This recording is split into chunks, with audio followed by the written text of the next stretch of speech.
大家好，歡迎收睇山道旅人，穿過村屋同埋林蔭隧道，40分鐘嘅行山路，直達海拔400米嘅昂坪草原，滑翔傘勝地西貢海白沙灣盡收眼底。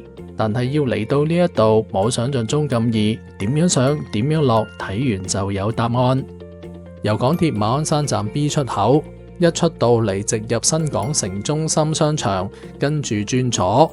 商場有條電梯落到巴士總站，商場地下出口就會即刻見到的士站。我哋沿住的士站前邊呢條斑馬線行出去，跟住轉右，好快就會見到 NR84呢個站牌啦。小巴班次唔算好密，個半至1個鐘頭一班。當日我哋搭11點嘅車，時日一到就即刻開車。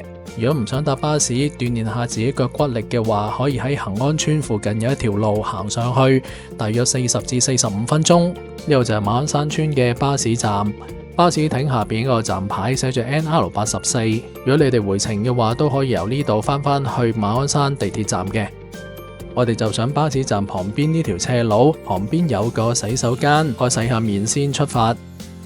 頭一段路會經過一啲村屋，行嗰陣時靜少少，以免打擾佢哋日常生活。經過左右兩邊深綠色嘅塗鴉板，有一段路面以泥土同埋碎石為主，兩旁係茂密嘅原生闊葉林。陽光穿過樹冠，灑喺山徑，形成斑駁嘅光影。全程陰涼舒服，係典型嘅香港郊遊路線。開始上車以石級為主，呢度亦都有一個小溪，雖然係天然而成，但係有種細膩嘅感覺。今日天氣相當之好，山路有原始感，同時體驗到深層嘅行山感覺。嚟呢個小嘅平台呢，有一個亭嘅。見到亭對面咧有一個嘅指示牌嘅，咁昂坪營地咧就係沿住呢度咧繼續向前行嘅。另外兩個方向分別係石龍仔石群同埋麥理浩徑第4段企嶺下。同時喺呢個位置有唔少嘅行山人士對緊地圖，應該做緊野外訓練。我覺得佢哋好專業啊，因為行人淺踏偏離正道，行山徑無可避免受損。公園同義工團隊合作，用天然材料修補受損嘅山路，為我哋呢啲行山人士提供舒適嘅體驗，背後付出嘅努力值得一讚。頭先嘅指示牌，昂坪營地大約1公里，山路兩邊嘅樹越嚟越少。好快我哋就會嚟到昂坪營地啦。咁我哋已經嚟到上到嚟啦，係啊，哇！你睇下呢度呢，其實係一個好難得，一個山頭咧有一片咁大嘅草地，而且咧都會有人咧係玩滑翔降落傘嘅。喺草原入邊有一個昂坪觀景台，景觀寬闊，令人心情放鬆。喺右手邊可以睇到釣魚翁白沙灣一帶。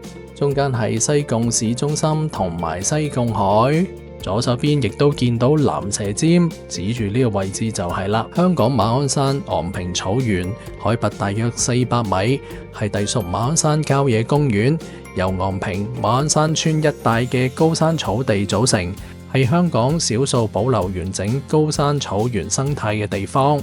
呢度地勢開揚，風勢穩定，一直都係極受歡迎嘅滑翔傘飛行勝地。從草原俯瞰西貢海、馬鞍山市區同埋星羅棋布嘅小島盡收眼底。除咗滑翔傘，呢度亦都係行山、露營、睇日落同埋星空嘅熱門地點。坐喺草地嘅斜坡，我覺得好舒服，會感受到由西貢海面吹過嚟嘅風，直接經過草原。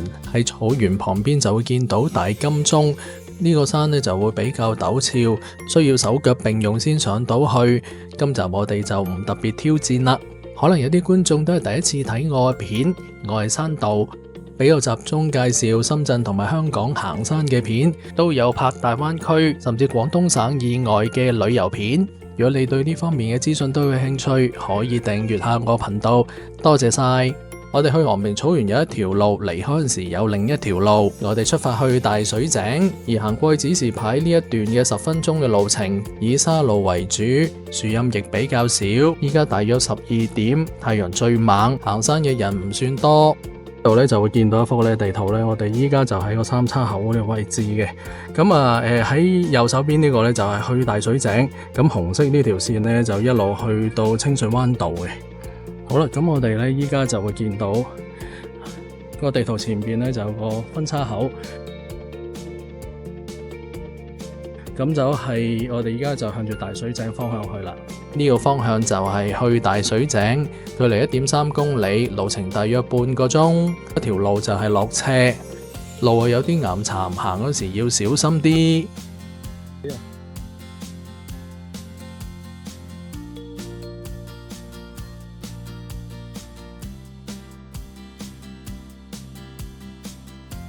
呢條山路咧有啲位置仍然可以睇到西貢市中心白沙灣一帶呢個超正嘅竹林秘道，兩邊嘅竹樹高度好似天然隧道咁樣，陽光透射落嚟好靚嘅，行喺入邊涼浸浸唔覺得熱，聽住葉沙沙聲真係好治愈好放鬆。旁邊可能有啲小路，不過我哋照行翻條大路就 OK 啦。呢度係11號郊遊徑標距處，好快咧就嚟到大水井啦。咁啊，呢度係個大水井食水，呢個位置已經去到茅坪新村，離開西貢市市中心大約1.5公里，行返出嚟就係北港坳路，一條斜路直落，會見到紅花村公廁同埋前邊嘅強記士多。咁我哋咧依家就落到嚟呢個叫北港坳路咁啊有一個叫做迴旋處咁嘅物體到嚟呢個。係啦，呢個叫菠蘿斜路咧，西貢市中心咧仲有大概1公里嘅。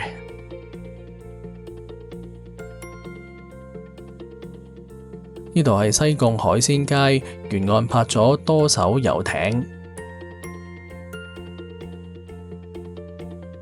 海鮮街泊住西貢碼頭，食客同埋等上船嘅遊客都非常之多。影咗一間米芝蓮最佳食府嘅菜單俾大家參考下。去到西貢碼頭巴士站，呢度有唔同嘅巴士線，我就搭返99號返去馬鞍山。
多謝大家收睇，希望呢條片對你哋有價值，請訂閱呢個頻道並分享開去。我哋下次再見，拜拜。